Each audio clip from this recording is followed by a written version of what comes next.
everybody, welcome to my channel. Everything I say is alleged, my opinion, and for entertainment purposes only. Let's get into this review of Love and Marriage Huntsville. So here we go. Well, as we can see, they got new graphics. Somebody finally did Tisha's makeup and hair right. Okay, all right. So we open up with Mel going to visit Kimmy because she says she hasn't seen Kimmy since LA, which is the reunion.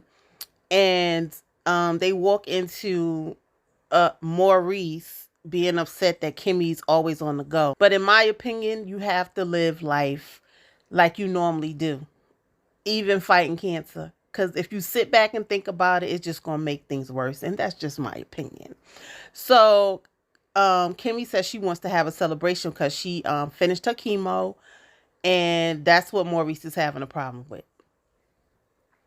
Understood, get it, but it's Kimmy going through it, so I can understand how she feels as well. That's a milestone that should be celebrated, and if she want a party, let her have a little party. Okay, so Mel says, well, let me know what you want to do and I'll plan it. Okay, so she was like, Kimmy was like, the problem is I want to invite everybody, and Mel was like, well, it's your event. If it was my event, a lot of people on that list would not come, but it's your event. It's what Kimmy wants. So they did a test run of Mel making calls to the different people. And Kimmy played her part so good. And Mel paused a few times like, what? But she did good. And there was a funny little scene. It was really cute. So then we go to Martell getting a doggone facial. I guess, what is it called? Manscaping? Or something like that. Manosphere. I forgot what the fuck it's called. He's worried about having dark circles under his eyes, so he goes to a dermatologist. And then in his confessional, he's going to talk about he loves when a woman touches his body. Oh, we know. Even when you was a married man, we know you like women touching your bodies. That's why you're divorced right now. Now, I don't know if you've seen my reaction video to the trailer. Now, do you remember me? Well, I said there was some recycled scenes going on. Like Mel having massages in her house. Now look who's having massages in their house. Interesting. Can we talk about Miss Marlene and her long braids, okay? Trying to look youthful. To be honest, in just my opinion, she do look more youthful than them other hairstyles she used to wear. And that's all I'm going to say about Miss Marlene. So he gets a phone call from Cherie.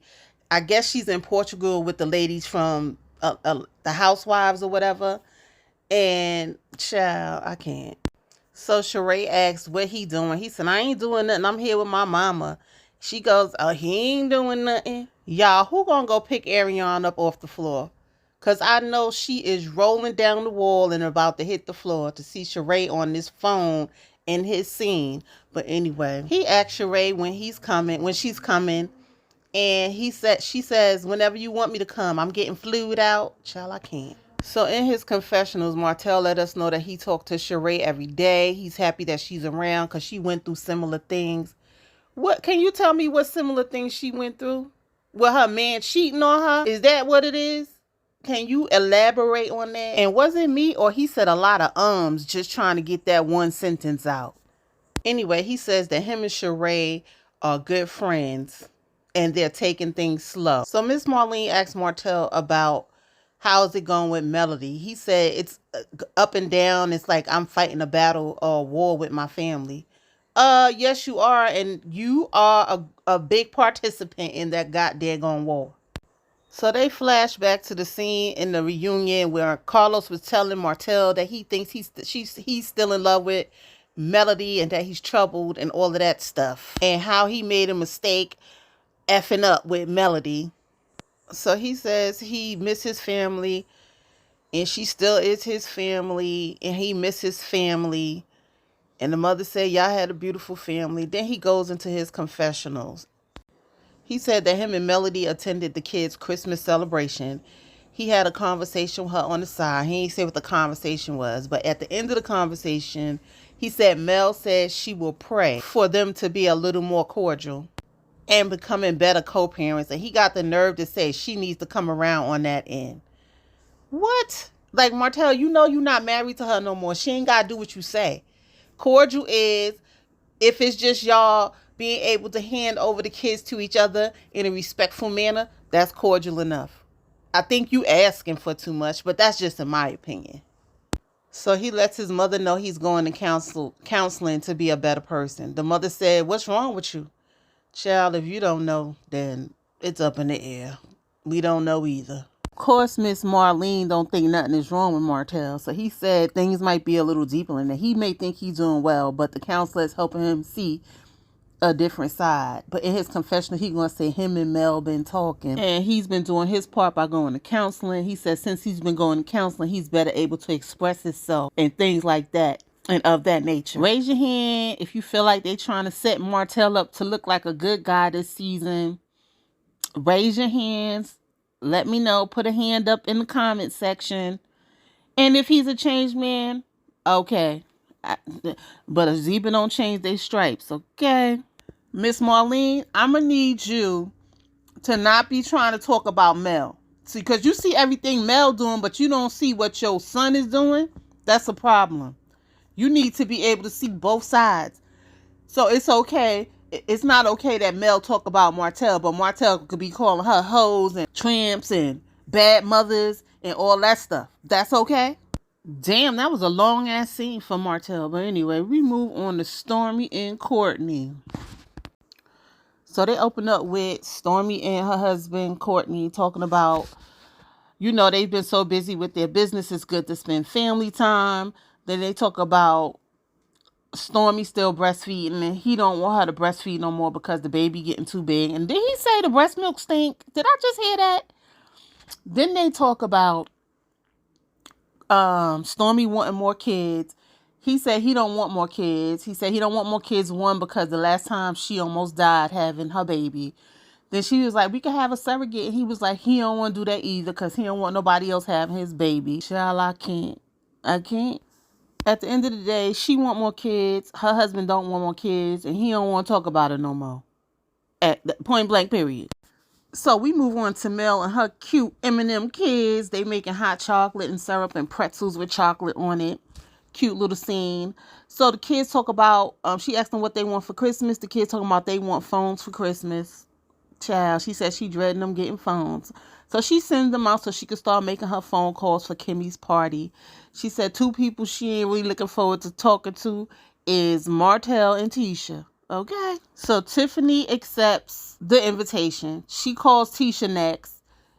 Tisha answers the phone and pauses once she hears that it's Melody. And Melody's on her trap phone, by the way, so they won't have her number, okay?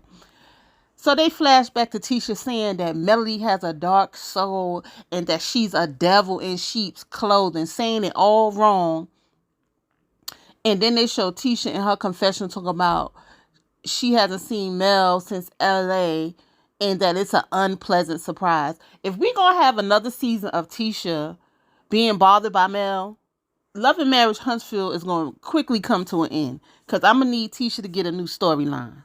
Then she calls Stormi. Stormi asks him, who is this, like 3 or 4 times.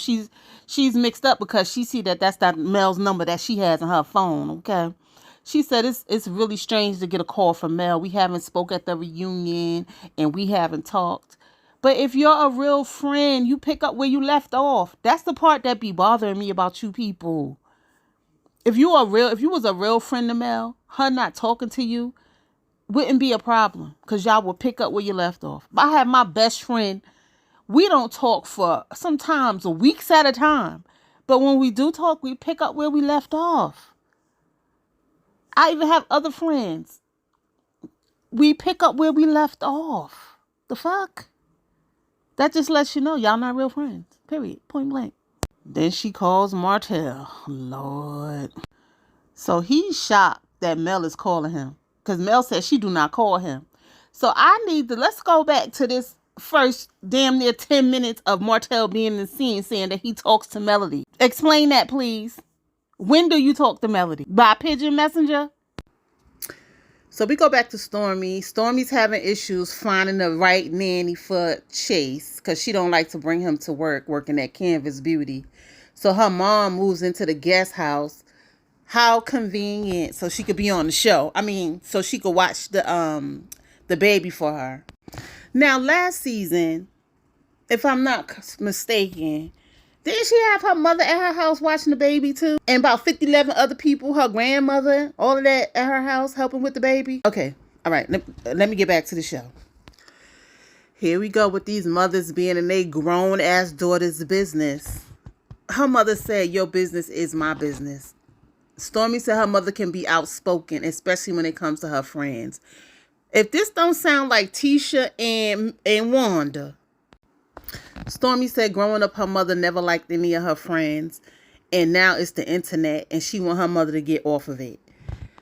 Your mother needs to find something else to do with her time. Respectfully. So they get to talking about Mel. Her mother wants to know if Mel and her are friends. And she was like, why would you ask me that? The mother was like, when I first met Mel, I didn't like her energy. So I'm going to need you too to elaborate. What about her energy that you didn't like? You just can't say you ain't like her energy. What about her energy you ain't like? Because usually the devil don't like a positive energy. But let me take it back. So that's Stormi, Destiny, Stormi, same people. Go on to tell, she said it herself, her and Destiny are the same people. Go on to tell her mother that, they haven't really spoken and friendship is consistency. What friends you have? Because I have friends and our friendship ain't consistent, but we are friends. We are there for each other when we need to be there for each other. So I don't understand what you mean by friendship should be consistent. And then how can you say y'all are developing a friendship, but then want her to be consistent? You can't get to be a friend if you don't know what your friend goes through. She can't be there for you 24/7. She can't talk to you 24/7. You don't have friends like that? You have friends that cater to you 24/7, talk to you on the phone 24/7? Then they got a lot of time on their hands. So her mother says, so she toning you out like she do everybody else. Destiny says, you're saying that. And Stormi, I keep calling her Destiny. Stormi says, you're seeing that. But what I'm saying, I just see stuff for what it is. And there you have it. It is what it is. If y'all developing a friendship, this really shouldn't matter to you too much. Because y'all ain't get to know each other. So Stormi tells her mother she got to deal with what she say. Her mother said, you don't got to deal with nothing. If they not adding value to your life, you don't need them. What are you talking about? I really hope they give, what's her mother name? Is it Miss Betty? I hope they give her opportunity to say why she don't like Mel.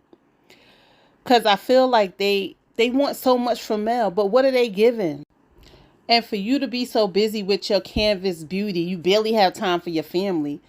Why is this an issue between you and Mel? I don't understand. Help me understand. I really need y'all to help me understand, Stormi. I really do. Because this seems like a recycled scene, too, between Destiny and Mel. Because you saying almost the same things Destiny is saying. Only difference is you and Mel ain't developed a friendship like her and Destiny did. So everybody arrives at Kimmy's celebration. Kimmy's happy that Mel set up the party. She likes her simple decorations. And she's really pleased. Mel thanks Maurice for not canceling it.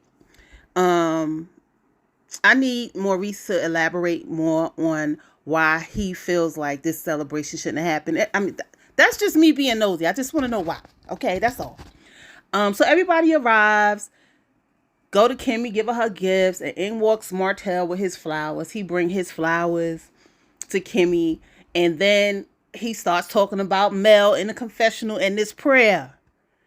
Did y'all see Mel? She was sipping that doggone drink so hard, child. So Tisha and Marcel enters, and they're pink. Tisha got on a red. It looked like a cat suit that was one size too small. And the shoulders, it just was ill-fitting, if you ask me. That's all I got to say about them. Then Stormi and her husband walks in, and everybody says hi to each other. As Mel said, it's got to be a team effort for us to be at this celebration and not get into it. But Destiny, here we go. I keep calling her Destiny. Stormi was like, everybody's here, like everything is cool. She said she don't do fake stuff. So you calling everybody in the room fake outside of you? Child, I can't. So Martell pulls Melly to the side and talk about this prayer. We find out in the confessional that the prayer is not for them to get along and be good co-parents, as he said in his confessional in the beginning of the show. The prayer was for them to get back together. Martell. They gonna expose you on this show. Okay. They about to expose you. I gotta pray for you. I pray for you. Yea, though I walk through the valley of the shadow of death, I will. Thou shalt not fornicate. Thou shalt not covet another man's wife. Let me stop. Let me stop. Let me stop playing with the Lord's word when I'm talking to Martell. Okay. Again, what Martell failed to realize is that you're the father of the children. You're no longer her husband. She don't owe you anything. So Kimmy lets everybody know that they went to the doctor and the doctor didn't see anything in their PET scan. But she still has to have surgery so they can remove the tumor where the tumor was at. And she still has to have radiation. So she said it's a blessing. And I agree. It's definitely a blessing.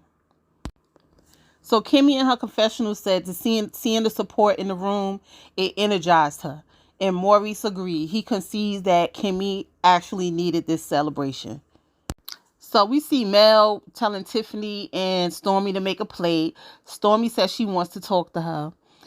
She says that we haven't talked in a long time. When the last time we talked, Mel says, to be honest, I haven't talked to anybody. Stormi says she knows that. So I don't know what the problem is. So she says, Melody says, did it occur to you that maybe I changed my number? Now, we all know that Mel changed her number when Martell was getting out of hand. Okay? Hacking her phone and all of that, allegedly. Okay? So, I don't understand. So, Mel was like, if you ain't have my number, you could have DM'd me. She was like, I'm not DMing you. And then in her confessional, Stormi gonna say, I don't have a friend in this world that I DM. Point taken. You ain't her friend. Duh. You ain't her friend. Y'all ain't friends. So if there's no other way for you to get in touch with her, she's saying you could DM her. Like, I don't get what you're trying to say. I need elaboration. And that was the end of the scene. So hopefully Stormi's storyline is more than Mel not talking to her. It's just all seeming like it's going to be everybody against Mel again, child, with a little bit of their storylines to sprinkle into it. I don't know. But anyway, guys, that's all I got. Like, comment, and subscribe. Hit that notification bell so you know when my next video comes out. And I will see you guys in the next video. Peace.